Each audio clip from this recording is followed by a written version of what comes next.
Une lumière blafarde filtre à travers les volets mi-clos d'un petit atelier, quelque part en France. Un homme, le visage tiré par la fatigue, scrute un avis de fermeture. Son entreprise, le fruit de 30 ans de labeur, est à terre. Non pas à cause d'un concurrent, mais noyé sous un déluge de normes incompréhensibles, de taxes nouvelles, de régulations absconses, venues d'un lieu lointain qu'il imagine être un bureau de fonctionnaires tatillons. Il ne comprend pas. Comment en est-il arrivé là? Il croyait vivre dans une démocratie. Il croyait que les lois étaient faites pour lui. Il avait tort. On vous a enseigné, dès l'école, que les lois qui régissent votre vie émanent d'un processus noble, le débat démocratique, le vote de vos représentants élus. On vous a dit que chaque article, chaque virgule, était le fruit d'une volonté populaire exprimée dans le suffrage universel. C'est un mensonge, une fable pour enfants sages. La réalité crue et glaçante est que la plupart des règles qui étranglent vos libertés, qui dictent votre économie, qui orientent votre société, sont élaborées ailleurs, dans l'ombre des couloirs feutrés de Bruxelles, par des armées de manipulateurs invisibles, des hommes et des femmes grassement rémunérés. Leur unique mission, servir des intérêts privés colossaux et non les vôtres. Ce n'est pas de la gouvernance, c'est une captation. Le hold-up du siècle, silencieux, organisé et perpétré sous vos yeux. Un crime contre le citoyen ordinaire. Comment ce braquage légal se déroule-t-il? Le mécanisme est d'une simplicité cynique. Le cœur du pouvoir législatif européen réside dans la Commission. Elle seule peut proposer les lois qui, ensuite, seront débattues, parfois amendées, par le Parlement et le Conseil. Mais qui souffle à l'oreille de cette commission? Qui rédige les ébauches, les notes d'analyse, les études d'impact? C'est là que l'armée des ombres entre en scène. 30 000, 40 000, peut-être 50 000 lobbyistes. Des avocats d'affaires, des anciens hauts fonctionnaires, des experts en communication. Ils représentent des multinationales de l'énergie, de la pharmacie, de l'agroalimentaire, de la finance, du numérique. Des géants dont le chiffre d'affaires dépasse le produit intérieur brut de nations entières. Leurs tactiques sont multiples et rodées. Ils ne brandissent pas d'armes, ils brandissent des rapports, des expertises commanditées, des consultations orientées, des amendements clés en main. Ils sont présents à chaque étape. Dans les réunions informelles, les groupes d'experts, les réceptions mondaines. Ils entretiennent un réseau tentaculaire, basé sur la connivence, l'accès privilégié, la promesse de carrière lucrative après le mandat, le fameux « revolving door », la porte tambour par laquelle un fonctionnaire rédige une loi, puis va travailler pour l'entreprise qu'il vient de réguler. Ils ne dictent pas ouvertement, ils facilitent, ils informent, ils conseillent. Ils écrivent les lois que vous pensiez être les vôtres. C'est une pieuvre invisible dont les tentacules s'insinuent jusque dans les moindres recoins de votre quotidien. Un piège subtil, mais mortel pour la démocratie. Et pourquoi le citoyen lambda, l'entrepreneur ruiné de notre ouverture, ne peut-il jamais gagner à ce jeu pervers? Parce que les dés sont pipés. Le citoyen n'a pas les ressources. Il n'a pas le temps de décrypter les milliers de pages de réglementation technique. Il n'a pas les avocats, les consultants, les attachés parlementaires. Il n'a pas la force de frappe financière pour financer des think tanks qui orientent le débat public. Il est écrasé par la complexité délibérée des textes, un brouillard légal conçu pour être impénétrable. Les décisions sont prises loin de lui, dans des arcanes technocratiques, par des élites dont les préoccupations sont étrangères aux siennes. Vous êtes censé voter pour des élus, mais ces élus sont souvent impuissants face à la machine qu'ils sont censés contrôler. Le piège se referme dans un silence assourdissant, avec l'illusion macabre d'un choix démocratique. Un simulacre. Cette histoire de captation du pouvoir législatif par des intérêts privés n'est pas nouvelle. L'histoire, cette vieille prophétesse, ne se répète pas, mais elle rime inlassablement. Voyageons 2000 ans en arrière. Plongez-vous dans les dernières décennies de la République romaine. Une époque de grandeur apparente, mais minée de l'intérieur. Le Sénat, censé représenter le peuple romain, était de plus en plus sous l'emprise de quelques grandes familles patriciennes, des clans puissants aux fortunes immenses, dont l'influence s'étendait par la corruption, le clientélisme et l'achat des votes. À leur côté, une autre caste émergeait, les équites, les chevaliers, des hommes d'affaires richissimes, les banquiers de l'époque. Et surtout, les publicains. Ces publicains étaient propres des entrepreneurs privés, à qui l'État romain sous-traitait la collecte des impôts dans les provinces, la gestion des mines, la fourniture de l'armée. Imaginez des entreprises privées ayant un intérêt direct à écrire des lois fiscales toujours plus lourdes, des réglementations toujours plus favorables à leur monopole. Ils corrompaient les gouverneurs, achetaient les sénateurs.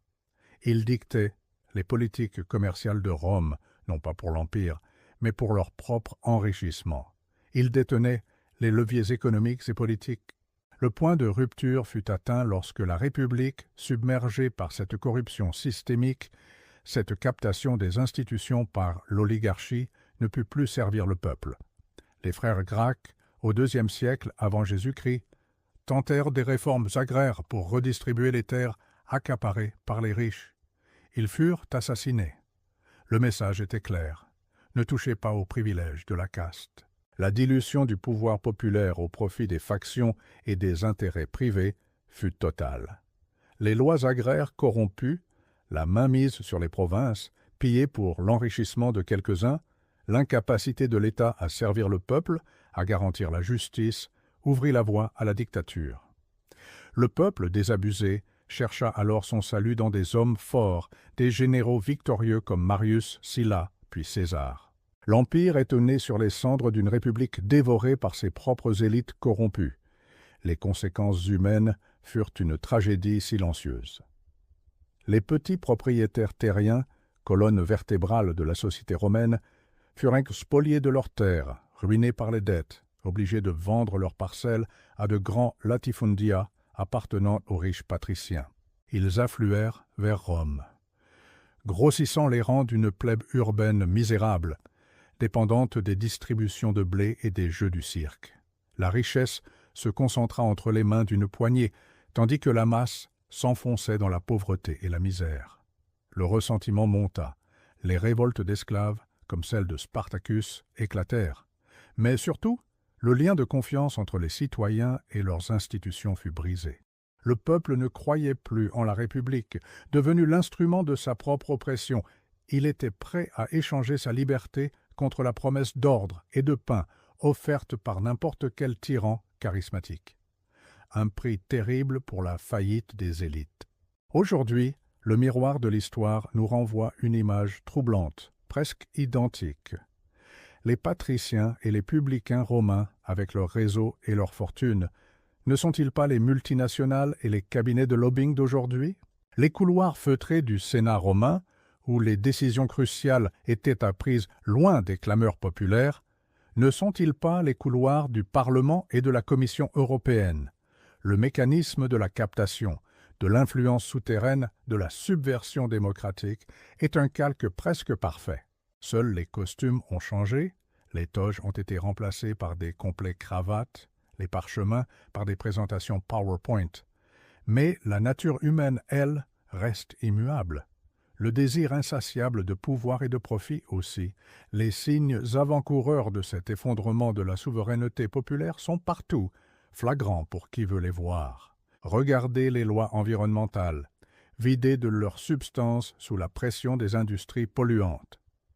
Les régulations financières, systématiquement édulcorées après chaque crise, permettant aux géants bancaires de continuer leur pari fou, toujours too big to fail. Les lois sur la protection des données personnelles constamment affaiblies pour servir les intérêts des géants du numérique. Chaque nouvelle directive européenne est un champ de bataille où les citoyens n'ont aucun représentant face aux armées de lobbyistes. Cette captation législative se manifeste par la montée de l'abstention record à chaque élection, une méfiance généralisée envers les institutions, perçues comme lointaines, opaques et surtout inefficaces pour le commun des mortels.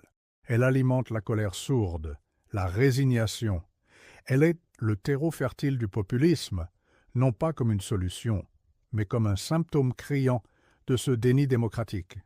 Des lois votées contre l'intérêt général, des exceptions créées sur mesure pour les puissants, des scandales à répétition. L'effondrement a déjà commencé. Il n'est pas spectaculaire, il est insidieux, rampant, il ronge la démocratie de l'intérieur. Si rien ne change, si cette spirale se poursuit, quelle sera l'Europe de demain? Une démocratie de façade, un théâtre d'ombre où les citoyens voteront encore, mais pour des programmes déjà dictés en amont par des intérêts corporatifs, des organisations non gouvernementales financées par des milliardaires, des groupes de pression transnationaux. Une Europe dirigée par des technocrates, déconnectés des réalités des peuples, au service d'une oligarchie financière et industrielle, qui aura définitivement supplanté la volonté générale. Et chaque réforme, chaque directive sera une victoire de plus pour cette caste invisible, un pas de plus vers un asservissement doux, légal. Vos enfants vivront dans un système où les règles du jeu sont écrites par ceux qui possèdent les billes, et où l'égalité devant la loi ne sera qu'un souvenir lointain. Votre pays, votre nation, votre culture, lentement dilués dans un ensemble dont les lois sont étrangères à votre souveraineté. C'est le destin qui nous attend dans 5, 10, 20 ans. Le crime parfait. Alors, comment se défendre? Comment protéger ce qui reste de votre souveraineté individuelle et collective? La première arme est la connaissance. Comprendre le système, déconstruire les récits officiels, s'informer au-delà des médias dominants, soutenir un journalisme d'investigation indépendant capable de braquer ses projecteurs sur les zones d'ombre de Bruxelles. Exiger la transparence radicale. Qui rencontre qui, pour quel sujet et avec quel agenda? Refuser l'apathie. Le cynisme est l'arme favorite de ceux qui veulent votre soumission. Ne laissez pas votre voix s'éteindre. Il faut se réengager politiquement à l'échelle la plus proche de vous, là où l'action citoyenne a encore un impact direct. Mais surtout, il faut réclamer le contrôle local et national sur les leviers de décision essentiels. Exiger des référendums d'initiative populaire, le droit de révoquer les élus corrompus, la fin du revolving door. Refuser la concentration excessive du pouvoir dans des mains non élues. C'est une bataille culturelle, une lutte pour la souveraineté. C'est le prix de votre liberté et de celle de vos enfants. Le véritable survivalisme, aujourd'hui, est civique. L'histoire rime avec un avertissement. Les républiques tombent lorsque leurs élites cessent de servir le bien commun pour leurs propres intérêts. Les peuples se soulèvent lorsque la justice n'est plus qu'un mot creux. Le pouvoir n'est jamais donné, il est pris. Pour décrypter les crimes du présent à la lumière du passé, pour ne pas laisser d'autres écrire votre destin, abonnez-vous à l'Archive du Capital. Ne laissez pas l'histoire rimer sans que vous ne compreniez sa mélodie mortelle.